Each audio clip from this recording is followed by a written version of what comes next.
So I'm sure we all know what the UN is, one of the biggest international committee bodies that works to uphold laws and promote peace in our world. The UN was created in October 24th, 1945, following World War II, in order to try to bring peace to our world. And ever since then, it has done some very landmark things, like providing assistance for 30 million refugees worldwide, and giving a basis for countries to talk about their issues and conflicts. But there's one big flaw to this entire system, and it's something called the veto power. Back in 1945, the Yalta formula was created where 5 countries, China, Russia, France, UK, and the US, would get veto power over anything. Now, how standard proceeding works and voting for resolutions to pass is that you need a majority of 7 voters. But this Yalta formula basically said that these 5 countries now have the power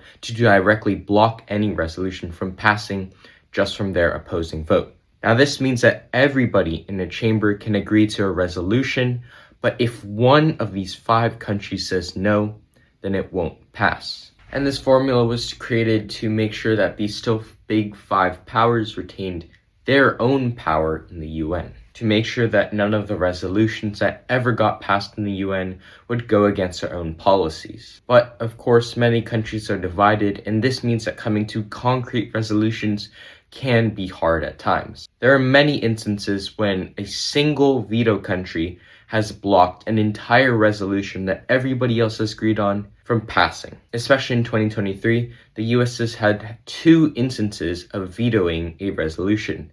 Firstly is a ceasefire seen in this video, where the US single-handedly blocked the resolution from passing.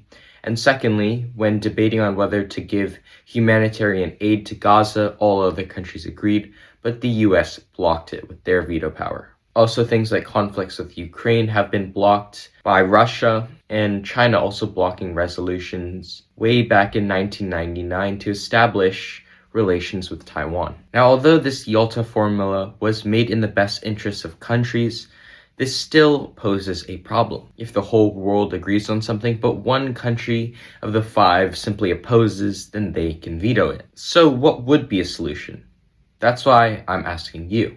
Ask yourself, what would be a solution that works for everybody that still does make sure that resolutions can be passed easily and fairly to all countries, but does not have a big blocker or countries that can hold way too much power? And if you think the current system works too, maybe explain how we can improve the already existing system and any other problems you might see with the UN.